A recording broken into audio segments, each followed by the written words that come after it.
ಅರಸೀಕೆರೆ ತಾಲೂಕಿನ ಜಾವಗಲ್ ಹೋಬಳಿಯ ಚಿಕ್ಕಲಿಂಗನಹಳ್ಳಿ ಗ್ರಾಮದಲ್ಲಿ ಕೂಲಿ ಕಾರ್ಮಿಕರ ಮೇಲೆ ದೌರ್ಜನ್ಯ ನಡೆಯುತ್ತಿರುವ ಘಟನೆ ನಡೆದಿದ್ದು, ಸಮಾಜ ಸೇವಕರಾದ ಹರೀಶ್ ಎಂಬುವರಿಗೆ ಈ ಮಾಹಿತಿ ತಿಳಿದಿದ್ದು ಸ್ಥಳಕ್ಕೆ ಹೋಗಿ ಕೂಲಿ ಕಾರ್ಮಿಕರ ಮೇಲೆ ದೌರ್ಜನ್ಯ ನಡೆಯುತ್ತಿದ್ದದನ್ನು ಗಮನಿಸಿ ಅವರಿಂದಲೇ ಒಂದು ವಿಡಿಯೋ ಮಾಡಿಸಿಕೊಂಡಿದ್ದಾರೆ.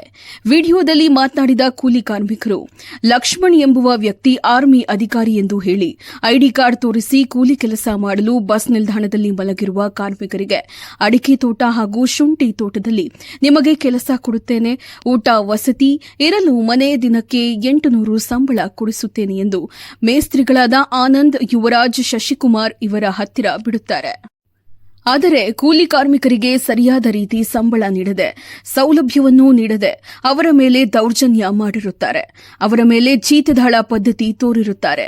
ಈ ಪ್ರಕರಣದಲ್ಲಿ ಜಾವಗಲ್ ಹೋಬಳಿಯ ಪೊಲೀಸ್ ಠಾಣೆಯಲ್ಲಿ ಇನ್ಸ್ಪೆಕ್ಟರ್ ಸಮ್ಮುಖದಲ್ಲಿ ಅಲ್ಪ ಸ್ವಲ್ಪ ಸಂಬಳದಲ್ಲಿ ಇತ್ಯರ್ಥ ಮಾಡಿರುತ್ತಾರೆ.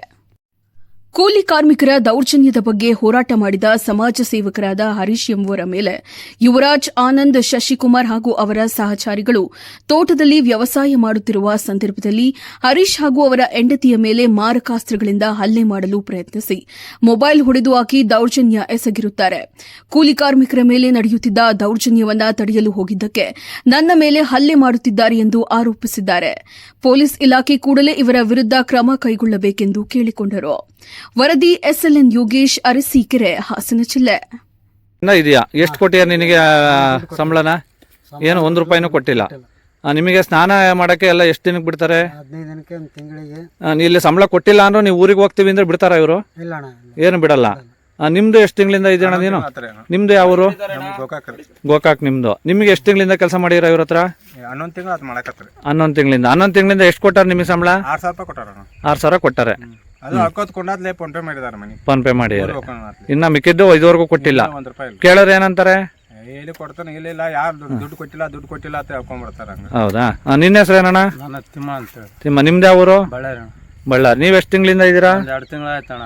2 ತಿಂಗಳಿಂದ ಇದೀರಾ. ನೀವೆಷ್ಟು ಕೊಟ್ಟಿಯಾರ ನಿಮಗೆ ದುಡ್ಡು? 1 ರೂಪಾಯಿ ಇಲ್ಲ. ಏನನ್ನ ಕೇಳಕ್ ಹೋದ್ರನ ದುಡ್ಡು ನಾಳೆಗ್ ಹಾಕ್ತೀನಿ, ನಾಡ್ದು ಹಾಕ್ತೀನಿ ಅಂತಾರ. ಅವತ್ ನೋಡಿದ್ರೆ ಒಂದು 90 ಜಾಸ್ತಿ ಕೊಡಕ್ ಇಸ್ಕೊಂಡೋಕರ ಹೊಡೆದಿದಾರ. ಕಿವಿಯಲ್ಲಿ ರಕ್ತ ಬರಂಗ್ ಹೊಡೆದಿದ್ದಾರೆ. 29ನೇ ತಾರೀಕು ಒಬ್ಬ ಅದರಲ್ಲಿ ಕೂಲಿ ಕಾರ್ಮಿಕ ಓಡೋಗ್ತಾ ಇದ್ದನ್ನ ಇವ್ರು ಎಳ್ಕೊಂಡ್ ಬರ್ತಾ ಇದ್ರು. ಏನಕ್ಕೆ ಅಂತ ನಾವೇನು ಕೇಳಕ್ ಹೋಗಿಲ್ಲ. ಎಳ್ಕೊಂಡ್ ಬಂದ ಮೇಲೆ ಏನಾಯ್ತು, ಆಮೇಲೆ ನಮ್ಮ ಹತ್ರ ಬಂದ್ರು. ಅವರು ಲೇಬರ್ ಇಲ್ದೇ ಇದ್ದಾಗ, ಅವರು ಈ ಮೆಸ್ರುಗಳು ಇಲ್ದೇ ಇದ್ದಾಗ ನಮ್ಮ ಹತ್ರ ಬಂದ್ರು. ಸರ್, ಹಿಂಗೆ ನಮ್ಮನ್ನ ಬಿಡ್ತಾ ಇಲ್ಲ ಊರಿಗೆ ಹೋಗಿ. ಯಾಕೆ ಹೊಡಿತಾ ಇದ್ದೇನೆ ನಾವು ಕೇಳಿದಾಗ, ನಮ್ಮನ್ನ ಹಿಂಗೆ ಬಿಡ್ತಾ ಇಲ್ಲ ಊರಿಗೆ ಹೋಗೋಕ್ಕೂ.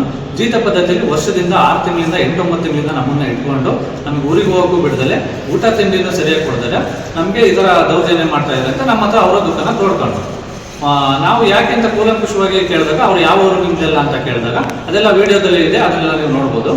ವಿಡಿಯೋದಲ್ಲಿ ಕೇಳಿದಾಗ ಒಬ್ಬೊಬ್ರದ್ದು ಒಂದೊಂದು ಜಿಲ್ಲೆ, ಎಲ್ಲ ಬಸ್ ಸ್ಟ್ಯಾಂಡ್ ಹತ್ರ ಮಲಗಿರೋರು, ಎಲ್ಲ ಬಸ್ ಸ್ಟ್ಯಾಂಡ್ ಹತ್ರ ಮಲಗಿರೋರನ್ನ, Hubli bus stand, Chikkamagaluru bus stand, Bengaluru bus stand, ಇಂಥ ಕಡೆ ಮಲಗಿರೋರನ್ನ ಹೋಗ್ಬಿಟ್ಟು ನಾವು ಆರ್ಮಿ ಆಫೀಸರ್ ಅಂತ ಹೇಳ್ಬಿಟ್ಟು ಲಕ್ಷ್ಮಣ್ಣನವರು ID ಕಾರ್ಡ್ನ ತೋರಿಸ್ಬಿಟ್ಟು, ನಮ್ಮ ತೋಟದಲ್ಲಿ, ಅಡಿಕೆ ತೋಟದಲ್ಲಿ ನೀರು ಬಿಡೋ ಅಂತ ಕೆಲಸ ಇದೆ, ಬನ್ನಿ ನಿಮಗೆಲ್ಲ ವ್ಯವಸ್ಥೆ ಮಾಡ್ತೀವಿ, ಊಟ ಬಟ್ಟೆ ವಸತಿ ಎಲ್ಲ ವ್ಯವಸ್ಥೆ ಮಾಡ್ತೀವಿ, ದಿನಕ್ಕೆ 800 ರೂಪಾಯಿ ಸಂಬಳ ಕೊಡ್ತೀವಿ ಅಂತ ಹೇಳಿ ಕರ್ಕೊಂಡ್ಬಂದ್ಬಿಟ್ಟು ಮೇಸ್ತ್ರಿಗಳಾದಂತಹ ಆನಂದ, ಯುವರಾಜ, ಆಮೇಲೆ ಶಶಿಕುಮಾರ ಇವ್ರ ಹತ್ರ ಕರ್ಕೊಂಡ್ಬಂದು ಲಕ್ಷ್ಮಣ್ಣನ ಆರ್ಮಿ ಆಫೀಸರ್ ಹೆಸರು ಹೇಳ್ಕೊಂಡು ಬಂದು ಇವ್ರನ್ನ ಅವ್ರ ಹತ್ರ ಬಿಟ್ಟಿರ್ತಾರೆ ಅಂತ ಅಳನ್ನ ತೋಡ್ಕೊಂಡ್ರು.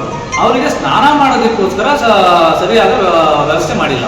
6 ತಿಂಗಳಿಗೆ 6 ತಿಂಗಳಲ್ಲಿ 3 ಸಲ ಸ್ನಾನ ಮಾಡಕ್ಕೆ ಬಿಟ್ಟಿದ್ದಾರೆ. ಅದು ಕೂಡ ಅವ್ರನ್ನ ಕೆರೆಗೆ ಬಿಟ್ಟಿದ್ದಾರೆ. ಇದನ್ನೆಲ್ಲ ಅವ್ರ ಕಷ್ಟ ಕರುಣಾಜನಕ ಸ್ಥಿತಿನ ಕೇಳಿದ್ದಕ್ಕೆ ನಮಗೆ ಹೊಟ್ಟೆ ಉರಿತು. ನಮ್ಮ ಅಣ್ಣ ತಮ್ಮ ಆಗಿದ್ರು ಏನು ಮಾಡ್ತಾ ಇದ್ರು, ಒಬ್ಬ ನಾಗರಿಕ, ಸಮಾಜದಲ್ಲಿರೋ ಒಬ್ಬ ಪ್ರಜ್ಞಾವಂತ ನಾಗರಿಕನಾಗಿ ನಾನೇನು ಮಾಡಬೇಕು ಅಂತ ಯೋಚನೆ ಮಾಡಿ ಅವ್ರ ಹತ್ರ ಎಲ್ಲ ವಿಡಿಯೋನ ಮಾಡಿಸ್ಕೊಂಡು ಎಷ್ಟು ತಿಂಗಳಿಂದ ಯಾರಿಗೇನು ಸಂಬಳ ಕೊಟ್ಟಿಲ್ಲ, ಏನು ಹೊಡೆದಿದ್ದಾರೆ, ಒಬ್ರಿಗೆ ಕಿವಿಗೆ ರಕ್ತ ಬರಂಗ್ ಹೊಡೆದಿದ್ದಾರೆ, ಒಬ್ಬರು ಚೈಲ್ಡ್ ಲೇಬರ್ ಇದ್ದಾರೆ, ಅವ್ರಿಗೆ 18 ವರ್ಷನೇ ತುಂಬಿಲ್ಲ, ಅಂಥವ್ರನ್ನ ತಗೊಂಡ್ಬಂದು ಇವರು ಕೂಲಿ ಕಾರ್ಮಿಕ ಕೆಲಸಕ್ಕೆ ಇಟ್ಕೊಂಡಿದ್ದಾರೆ. ಒಬ್ರು ಹ್ಯಾಂಡಿಕ್ಯಾಪ್ಟ್ ಇದ್ದಾರೆ. ಇವ್ರನ್ನೆಲ್ಲ ಕರ್ಕೊಂಡ್ಬಂದು ಬೆಳಿಗ್ಗೆ 6 ಗಂಟೆಗೆ ಅವ್ರನ್ನ ಕೆಲಸಕ್ಕೆ ಶುರು ಮಾಡಿದ್ರೆ ಸಂಜೆ 7:30ವರೆಗೂ ಕೆಲಸ ಮಾಡಿಸ್ತಿದ್ದಾರೆ. ಆಮೇಲೆ ಬೆಳಿಗ್ಗೆ ಒಂದು ಟೈಮು ಅಡುಗೆ ಮಾಡಿ ಅನ್ನ ಸಾಂಬಾರು ಮಾಡಿದ್ರೆ ಅದನ್ನೇ ಅವರು ದಿನವೆಲ್ಲ ಅದನ್ನೇ ತಿನ್ಬೇಕು ಅಂತ ಪರಿಸ್ಥಿತಿ ಕೇಳಿ ನಮಗೆ ಕರಡು ಚುರುಕು ಅಂತ ಹೇಳಿದ್ರು. ಅನಿಸಿದ್ದಕ್ಕೆ ನಾವು ಏನು ಮಾಡಿದ್ವಿ, ಎಲ್ಲರೂ ನಮ್ಮ ಸ್ನೇಹಿತರಿಗೆಲ್ಲ ವಿಡಿಯೋ ಮಾಡಿ ಕಳಿಸ್ಬಿಟ್ಟು ಈ ಥರ ಇದೆ ಬನ್ನಿ ಅಂತ ಹೇಳಿ ನಾವು ಜಾವಗಲ್ ಸ್ಟೇಷನ್ ಹತ್ರ ಕರ್ಕೊಂಡು ಹೋದ್ವಿ. 12 ಜನ ಕೂಲಿ ಕಾರ್ಮಿಕರನ್ನು ಕರ್ಕೊಂಡು ಹೋಗಿ ಸಬ್ ಇನ್ಸ್ಪೆಕ್ಟರ್ ಹತ್ರ ಹೋದ್ವಿ, ಪೊಲೀಸ್ ಸಾರ್ ಹತ್ರ. ಪೊಲೀಸ್ ಸಾರ್ ಏನು ಮಾಡಿದ್ರು, ಅವ್ರ ಮೇಲೆ ಕಂಪ್ಲೇಂಟನ್ನು ರಿಜಿಸ್ಟರ್ ಮಾಡಿಕೊಂಡು, ಜೀತದಾಳ ಪದ್ಧತಿ ಕಂಪ್ಲೇಂಟ್ ರಿಜಿಸ್ಟರ್ ಮಾಡಿಕೊಂಡು ಅವ್ರನ್ನ ಜೈಲಿಗೆ ಕಟ್ಟಾಗಂಥ ಕೆಲಸನ ಸಬ್ ಇನ್ಸ್ಪೆಕ್ಟರ್ ಮಾಡಬೇಕಾಗಿತ್ತು. ಆದರೆ ಅವರು ಇಲ್ಲ ಇಲ್ಲೇ ರಾಜಿ ಮಾಡಿಸ್ತೀವಿ ಅಂತ ಹೇಳಿದ್ರು. ಅದಕ್ಕೂ ನಾವು ಒಪ್ಕೊಳ್ಳಿಲ್ಲ. ನಾವು ಹಾಸನ SP ಆಫೀಸ್ಗೆ ಹೋಗ್ತೀವಿ ಅಂತೇಳಿ ಜನನೆಲ್ಲ ಕರ್ಕೊಂಡು ವಾಪಸ್ ಹೋಗ್ತಾ ಇದ್ವಿ.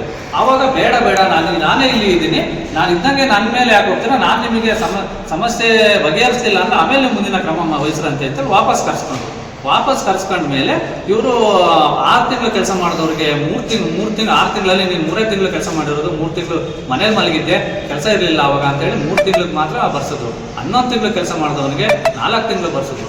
3 ತಿಂಗಳು ಮಾಡಿದವನಿಗೆ 1.5 ತಿಂಗಳು ಮಾಡಿಸಿದ್ರು. 4 ತಿಂಗಳು ಮಾಡಿದವನಿಗೆ 2 ತಿಂಗಳು ಬರ್ಸಿ ಪ್ರತಿ ದಿನಕ್ಕೆ 200 ರೂಪಾಯಿ ಕೂಲಿ, 800 ರೂಪಾಯಿ ಕೂಲಿ ಅಂತ ಹೇಳಿ ಕರ್ಕೊಂಡ್ಬಂದ್ಬಿಟ್ಟು 200 ರೂಪಾಯಿ ಕೂಲಿ ತರ ಲೆಕ್ಕ ಮಾಡಿಸಿ ಸಬ್ ಇನ್ಸ್ಪೆಕ್ಟರ್ ಸಮ್ಮುಖದಲ್ಲಿ 29ನೇ ತಾರೀಕು ನೈಟು ಎಲ್ಲವ ಮಾತಾಡಿ ಎಷ್ಟೆಷ್ಟು ದಿನ ಆಗಿದೆ ಅಂತ ಲೆಕ್ಕ ಮಾಡಿ ಎಲ್ಲದನ್ನು ಕಳಿಸಿದ್ರು. ಆಮೇಲೆ ಅವ್ರ ಹತ್ರ ಮೇಸ್ತ್ರಿಗಳ ಹತ್ರ ಆನಂದ ಇವ್ರ ಹತ್ರ ನಮ್ಮ ಹತ್ರ ದುಡ್ಡು ಹಣಕಾಸಿವಾಗಿಲ್ಲ, ಬೆಳಗ್ಗೆ ಬರ್ತೀವಿ ಹಣ ಎಲ್ಲ ಹಂಚ್ಕೊಂಡು ಅಂತ ಹೇಳಿದ್ರು. 30ನೇ ತಾರೀಕು ಬೆಳಿಗ್ಗೆ ನಾವು 10:30-11 ಗಂಟೆ ಸುಮಾರಿಗೆ ಸ್ಟೇಷನ್ ಹತ್ರ ಹೋದ್ವಿ. ಅವರು ಎಲ್ಲ ಬಂದ್ಬಿಟ್ಟು ಎಲ್ಲರಿಗೂ ಪೊಲೀಸ್ ಆವರಣದಲ್ಲೇನೆ ಎಲ್ಲರಿಗೂ ಅಮೌಂಟನ್ನು ವಿತರಣೆ ಮಾಡಿ ಅವರನ್ನೆಲ್ಲ ಅವರ ಊರಿಗೆ ಕಳಿಸೋಂಥ ವ್ಯವಸ್ಥೆನ ಸಬ್ ಇನ್ಸ್ಪೆಕ್ಟರ್ ಮಾಡಿದ್ರು. ಇಲ್ಲಿ ಲೋಪ ಬಂದಿದ್ದು ಅಲ್ಲೇ ಸಬ್ ಇನ್ಸ್ಪೆಕ್ಟರ್ ಹತ್ರ ನಾವು ಹೋದಾಗ ಅವರು ಸೂಕ್ತವಾದ ಸೆಕ್ಷನ್ ಅಡಿಯಲ್ಲಿ ಪ್ರಕರಣ ದಾಖಲಿಸಿ ಅವ್ರನ್ನ ಜೈಲಿಗೆ ಕಟ್ಟುವಂಥ ಕೆಲಸ ಮಾಡಬೇಕಿತ್ತು. ಆದರೆ ಅದು ಮಾಡಲಿಲ್ಲ, ರಾಜ್ಯ ಪಂಚಾಯತ್ಗೆ ಮಾಡಿದ್ರು. ನಾವು ಕೂಡ ಹೋಗಿ ಬಿಡಿ ಎಷ್ಟು ಅಷ್ಟು ಕೊಟ್ಟಿರಲ್ಲ ಅಂತ ಹೇಳಿ ಅವ್ರನ್ನೆಲ್ಲ ಬಸ್ ಹತ್ತಂಥ ಕೆಲಸನ ನಾವು ಮಾಡಿದ್ವಿ.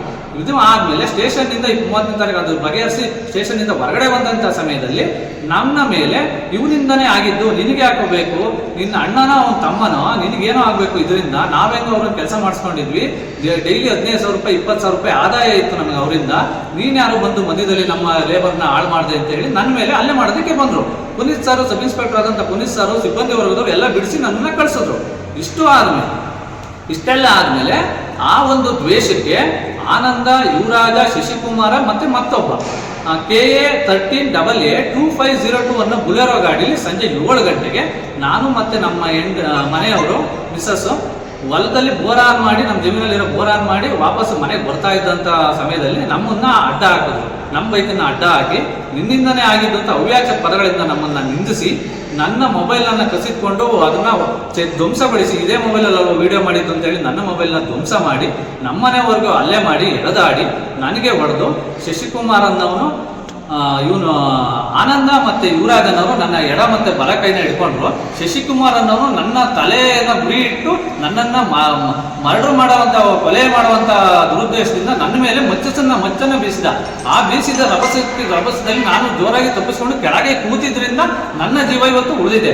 ನಮ್ಮ ಮಿಸ್ಸಸ್ ಅವ್ರನ್ನ ಎಲ್ಲ ಎಳೆದಾಡಿದ್ರು. ನಮ್ಮ ಮಿಸ್ಸಸ್ ಅವ್ರು ಕೂಗಾಡಿದ್ದು ಚೀರಾಡಿದಾಗ ಪಕ್ಕದಲ್ಲಿ ಕೆಲಸ ಮಾಡ್ತಿದ್ದಂಥ ಅಶೋಕ್ ಅವರು ನಮ್ಮ ಊರಿನ ಗ್ರಾಮಸ್ಥರು ನಮ್ಮ ನೆರವಿಗೆ ಬಂದರು.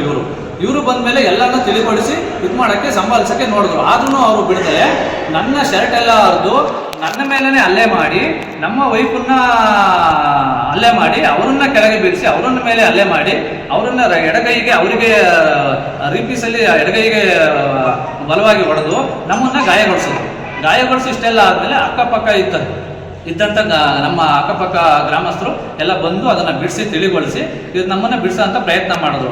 ಅವರು ಹೋಗುವಂಥ ಸಮಯದಲ್ಲಿ ಕೂಡ ಇವತ್ತು ನೀನು ಉಳ್ಕೊಂಡಿದ್ಯಾ, ನಿನ್ನನ್ನು ಯಾವುದೇ ಕಾರಣಕ್ಕೂ ಕೊಲೆ ಮಾಡೋದಲ್ಲಿ ಬಿಡೋದಿಲ್ಲ ಅಂತೇಳಿ ನಮಗೆ ಜೀವ ಬೆದರಿಕೆ ಹಾಕಿ ಅಲ್ಲಿಂದ ಹೊರಟಾದ್ಮೇಲೆ ಅವರು ನಮ್ಮ ಮೇಲೆ ಜಾತಿ ನಿಂದನೆ ಮಾಡಿದ್ದೀರಾ, ನೀವೇ ನಮ್ಮ ಮೇಲೆ ಹಲ್ಲೆ ಮಾಡಿ, ಅವರು ಹಲ್ಲೆ ಮಾಡಿದ್ರು ನಮ್ಮ ಮೇಲೆ ಮಾರಕಾಸ್ತ್ರದಿಂದ ಮಚ್ಚು ಬೀಸಿದ್ರು.